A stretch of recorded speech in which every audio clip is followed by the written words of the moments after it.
The sound I remember most is not the machines or the alarms. It's my clipboard hitting the hospital floor. Then my body right after it, and the stupid thought that crossed my mind as everything went white was, if I break that, I'm gonna have to pay for it. 1 second, I was speed walking down the corridor at St. Augustine Medical, squinting at a chart with my third cup of coffee in my hand, telling myself I could push through one more shift, one more patient, one more bill. The next second, the fluorescent lights stretched into blurry streaks above me. My knees gave out, and the world just tipped backward like somebody flipped a switch. I remember the tiles rushing up at me, the scrape of my shoe, then right before I blacked out, a pair of shiny black dress shoes. Way too expensive for our floor, stopped inches from my face, and a man's voice said, "Hey, hey, I've got you." And then it all went dark. When I woke up, my first instinct wasn't fear, it was panic. About time cards, about being late, about losing shifts. There was an IV in my arm, the monitor humming beside me, my scrubs folded over a chair, like I was the one on the patient board now, and my fellow nurse Tanya standing there with her arms crossed, giving me that look only nurses can give. "You flatlined your schedule, Morales," she said, pressing ice chips into my hand. "You were out for 3 minutes. Labs are a mess. Blood pressure was in the basement, and the doc just wrote you off for 3 days." I tried to sit up, the room went sideways, and I croaked out the same lie I'd been running on for months. "I'm fine, I just need coffee, I can't take 3 days, my dad's—" Tanya shook her head and leaned closer, softer now. "Your dad does not need his only daughter dead on the floor, you get that right." And then, like she'd been waiting for the right moment, she pulled a little rectangle of heavy cardstock from her pocket and set it on my blanket like a grenade. "Some guy left this for you," she said. "The guy with the fancy shoes from upstairs. He waited until you were stable, then handed me this like we were in a movie." I picked it up, fingers still trembling, felt the weight of it read the clean black letters, Caleb Stone, Stone Health Group CEO. And under that, a private number on the back, in blue ink, one line. "If you need anything, call me. No one should go through this alone. C." I laughed, because what else do you do lying in a hospital bed being handed a billionaire's business card? Why would the guy whose name is on the building care about an overworked nurse who face plants in his hallway? Tanya shrugged.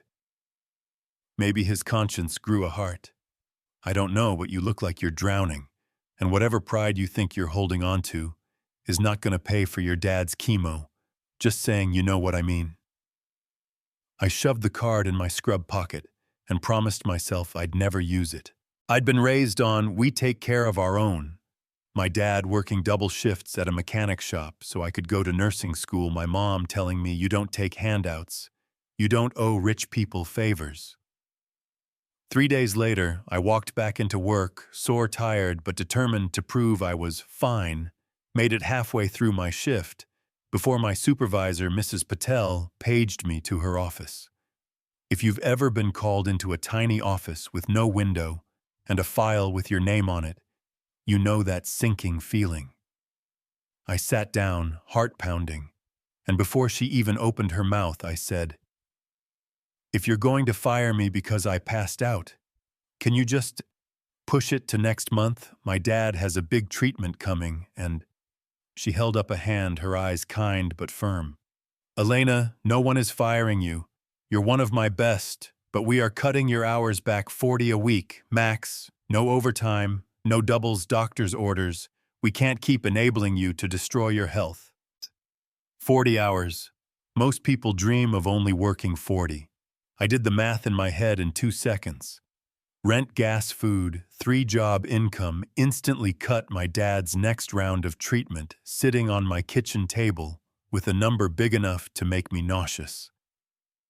I walked out of that office on autopilot, finished my shift, drove home to my tiny studio in the part of town that smells like old fry oil and exhaust, and stared at the pile of envelopes on my coffee table, all of them shouting, "Past due" in red ink.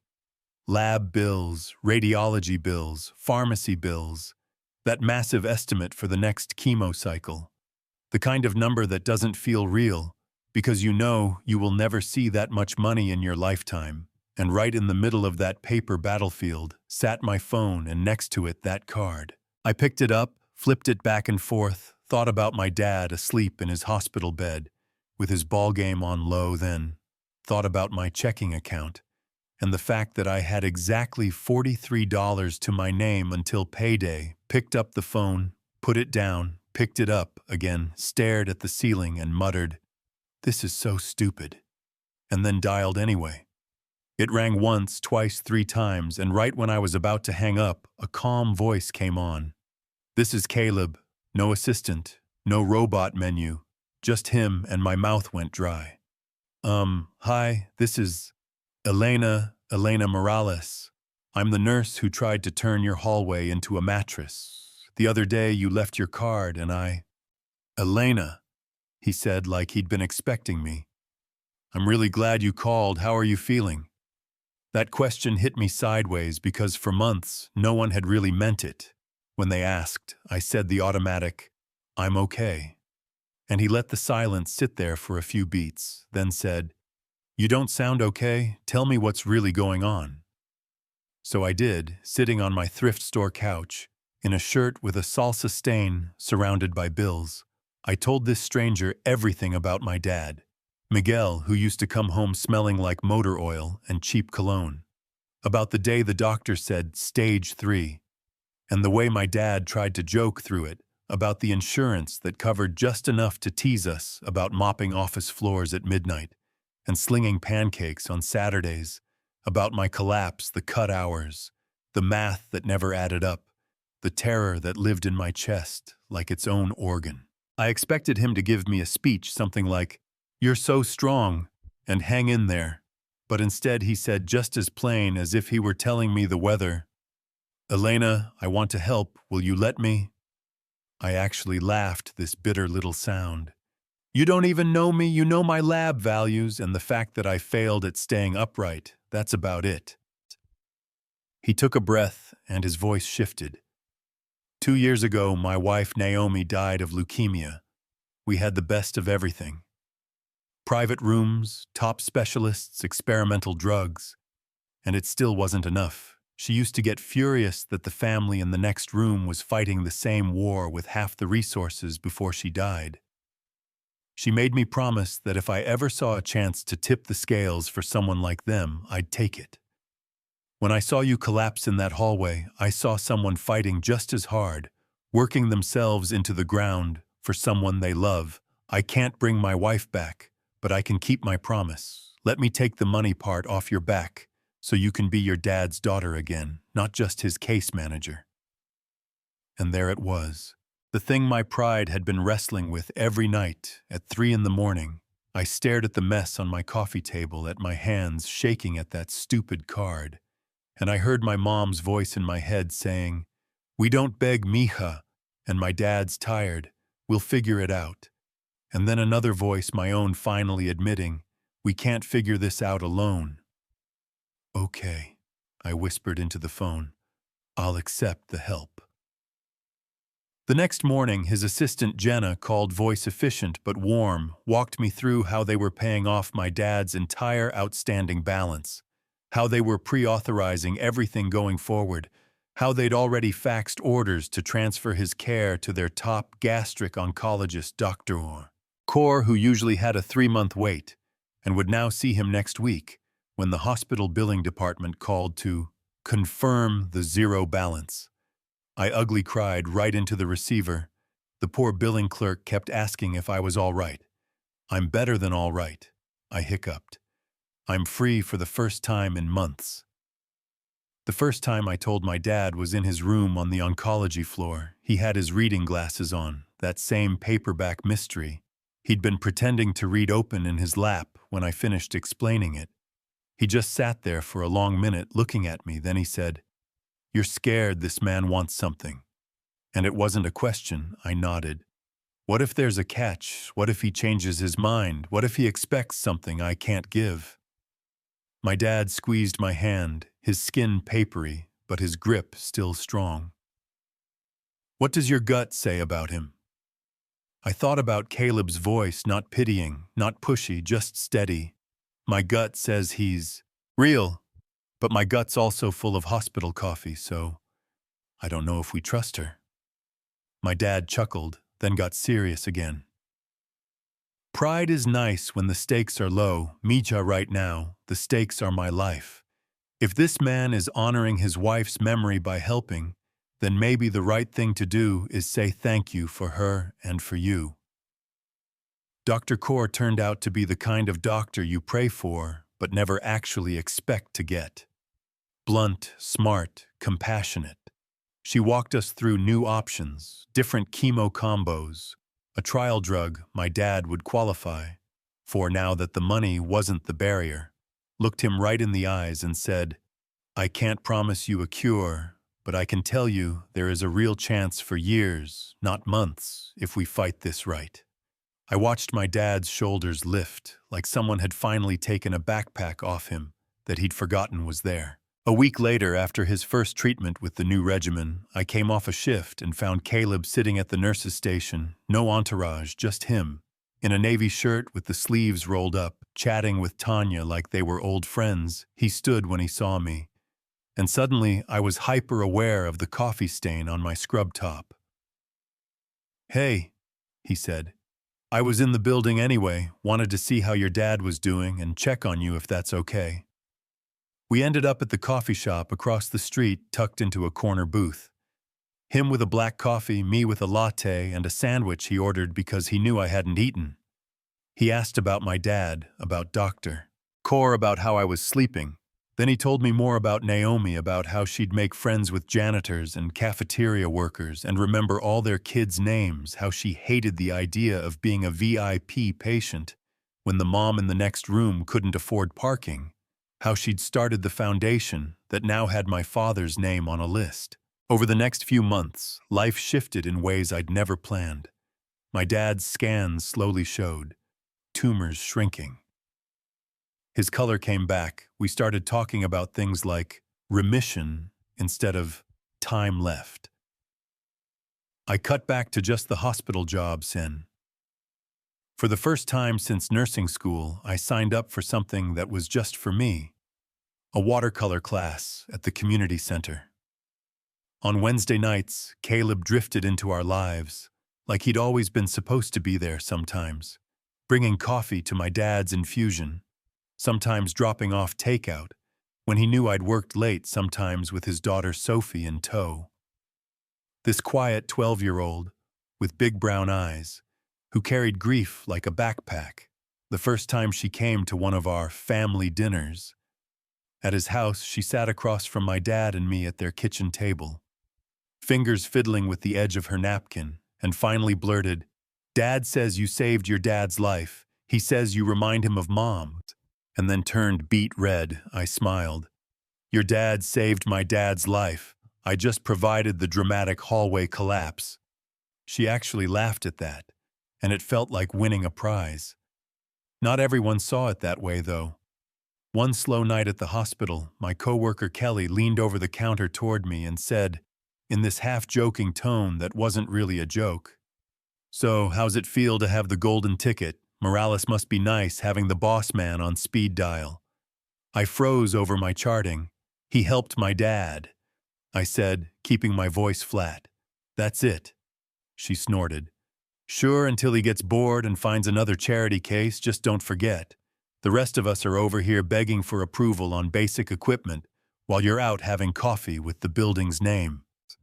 Her words stung because she was saying out loud the thing I was afraid people were thinking, that I was some kind of pet project, that the girl from the wrong side of town had gotten lucky and didn't deserve it, that the only thing I'd really done was fall.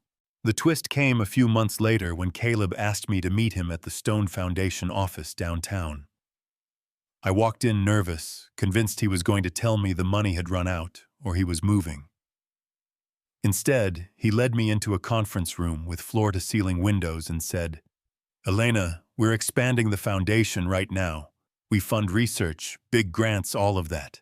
But Naomi always wanted a program focused on families like yours. People working themselves into the ground to keep someone they love alive. We have the money. We just never built it out because it hurt too much to think about when she was gone. Then I met you, and I realized I was avoiding the exact thing she asked me to do. I want to start that program, and I want you to run it." I laughed because what else do you do when the billionaire who paid off your dad's bills asks you to run his charity? Run it. "Caleb, I'm a nurse. I sleep sitting up in chairs, and I know how to start IVs in bad veins. I don't know anything about grants and directors and whatever you people do in here." He leaned on the table and looked me dead in the eye. "You know what it feels like to open a bill and feel your stomach drop. You know what it feels like to choose between overtime and seeing your dad awake. We can teach you the admin stuff. We cannot teach someone that. And if it makes you feel any better, this isn't charity. This is me hiring the best person for the job, even if half your hospital thinks you're sleeping your way into it." The fact that he said the quiet part out loud weirdly helped. I took it to my dad that night, told him about the offer, and about Kelly's comment, and about my fear of failing families who were hanging on by a thread. He listened, then asked, "What scares you more, failing or staying where you are and watching other Elenas come through those doors with nobody to fight for them?" And just like that, I knew my answer. I said yes, and suddenly I had an ID badge that said, "Program Director," a little team that included a social worker named Angela, a kid fresh out of college named Marcus, and later Tanya, who jumped ship from the hospital to join us. Our first big case was a single dad named Luis, whose 6-year-old daughter had leukemia. He was working nights, missing her treatment days because he couldn't afford to lose hours. His insurance had hit some ridiculous lifetime cap, and the hospital was quietly gearing up to start sending bills that would wreck him for decades. I saw myself in his eyes when he sat down across from my desk, hat in his hands, shoulders hunched. "I don't want a handout," he said. "I just don't want my little girl to die because I'm poor." Yeah, that happened, and I spent 3 straight days on the phone, with administrators, with lawyers, with anyone who'd ever owed Caleb a favor. We got his daughter back on the transplant list, got the foundation to cover what insurance wouldn't touch. And when I told him, he stood up, put both hands on the desk, and cried without making a sound, then whispered, "I don't know how to thank you." I told him the truth. Just be her dad, that's more than enough. Somewhere in the middle of all that, somewhere between the late-night Thai food on my couch and the mornings we'd both show up at my dad's appointments with matching coffee orders, somewhere in the way he listened when I ranted about policies, and in the way he made sure Sophie had a therapist who actually knew how to talk to grieving kids, I realized I was falling in love with him, and judging by the way he watched me when I pretended not to notice, I wasn't the only one. It was Sophie who finally said it.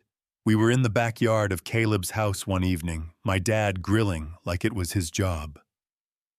Sophie and I sitting by the flower beds Naomi had planted years before. She said quietly, "You know my dad's in love with you, right?"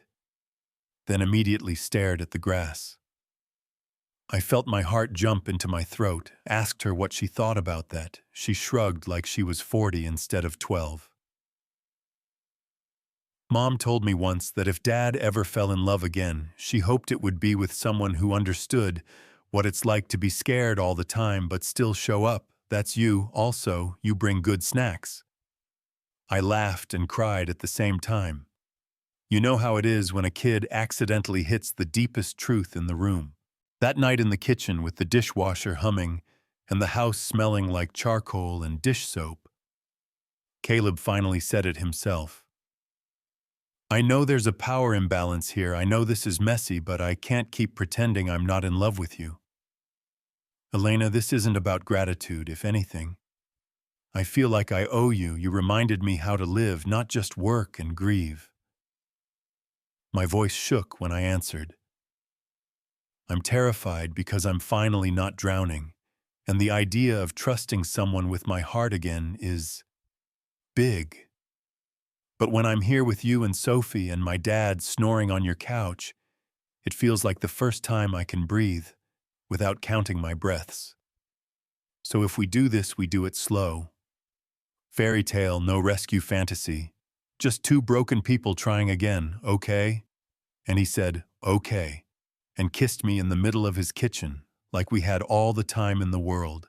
The year after I hit that hallway floor, the hospital invited me to a charity gala, not as staff, but as the one getting their Humanitarian of the Year award for the work we'd done with the foundation. I stood in a borrowed dress, looking out at a ballroom full of donors and doctors and administrators, and somewhere at a table near the front, my dad in a suit that fit again, cheeks full, eyes bright, and Caleb and Sophie watching me like they knew exactly what this cost me.